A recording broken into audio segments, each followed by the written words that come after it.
If you're weighing whether you should be on a team or not, we're going to talk about the pros and the cons of being on a real estate team.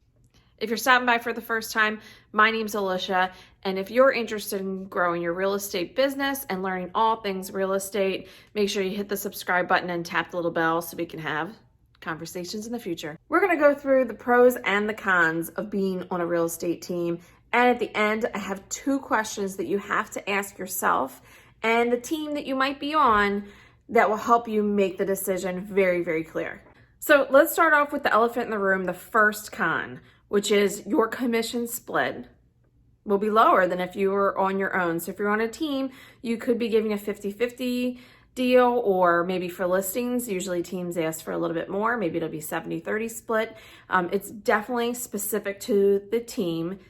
So the pro part of that is that if you're giving up part of your commission, or not giving up, if you're paying part of your commission to a team, there are systems and support that go with that. And some people love having that extra support and systems. So the second con is that you're on someone else's team, right? They have rules, might have hours, they might have things that you need to do as far as responsibilities that might not line up perfectly with what you like. Maybe they want you to go to events and you're not a high I, you're not a high social person. You don't want to go to events. Well, if you're on part of the team and that's part of the requirements, you're going to have to do what they've asked you to do.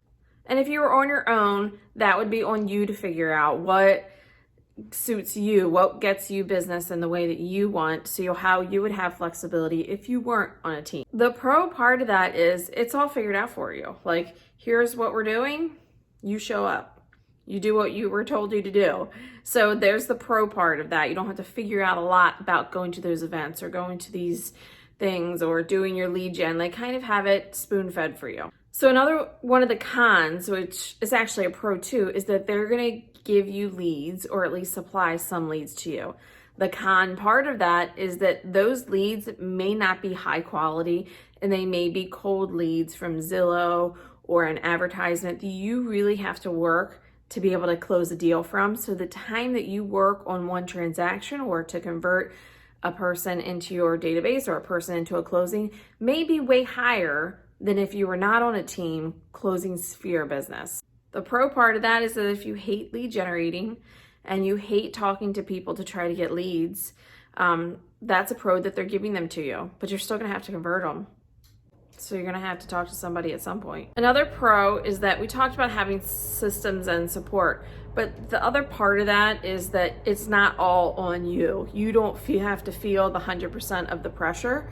You have a team of not just the team lead, but also the team members who are around you to help support, answer questions for you, and just feel like you have that support behind you.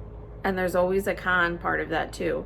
You might not always like the team members, right? They might like 90%, but there may be 1 or 2 that not really your cup of tea. And a big con, and I'm gonna say this as a blanket statement, it's not everybody, but more than 90% of the agents who have teams probably shouldn't be having teams because they're not qualified. They haven't built that foundation to the business and understand how to develop people in the proper way and to build something that is solid. So most of the people who you see who have teams probably shouldn't be having a team. And we'll address a question you can ask them to help you figure that out. So another of the cons is schedule. So a lot of us get into real estate because we have freedom to be with our families, to do what we want, to make whatever we want. Well, your team is gonna have requirements, like we mentioned before, and those requirements might be hours in the office. If you're not interested in working someone else's schedule, maybe a team is not for you. The pro part of that is there's a schedule, and you don't have to rely on yourself to figure out, hey, what am I supposed to be doing today? Should I be working today? They're gonna tell you, and it's gonna be an expectation. So are you a solo agent thinking about being on a team? Let me know below. The 2 questions that I have that are like must ask questions before you make a change to be on a team or start on a team is, 1, is be honest with yourself. Are you an entrepreneur or have that burning entrepreneurial spirit?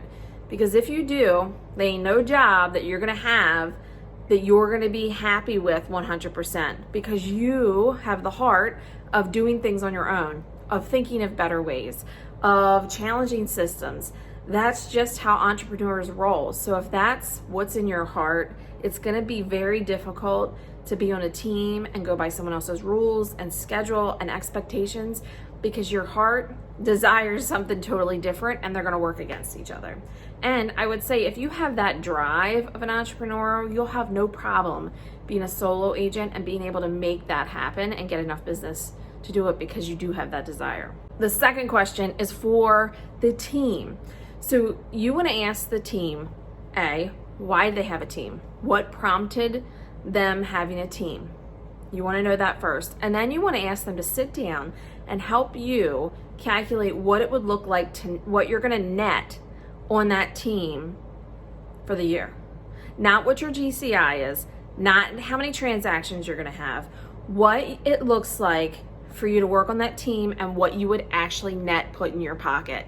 So you can compare it and you can know up front, this is what it would look like if I worked on my own. Okay, maybe I close way more transactions on the team, but I wouldn't make as much. If I was, if I was just on my own, I would make more. Or it might be, that's fantastic. This is right in line with what I want to make. I can totally make that happen. And you guys are on the same page. So you want to be able to figure out what your net is. And if they can't walk you through that and help you figure that out, then maybe you should interview another team. So I know that's a lot to think about, right? But it will become clear when you go through the questions and really be honest with yourself. If something's holding you back from being on a team or holding you back from being solo, talk those things out. Make sure that you're being aware of why you're actually having those feelings, because they're legit. If this was helpful to you, or you think that someone else might benefit from this video, please share it, because I know it's a big topic. People talk about getting on a team or off a team, or should I be solo, and it could probably help someone that you know. And if you enjoy having conversations like this about real estate and growing your net life, make sure you hit the subscribe button so it could be easy for us to talk again another time.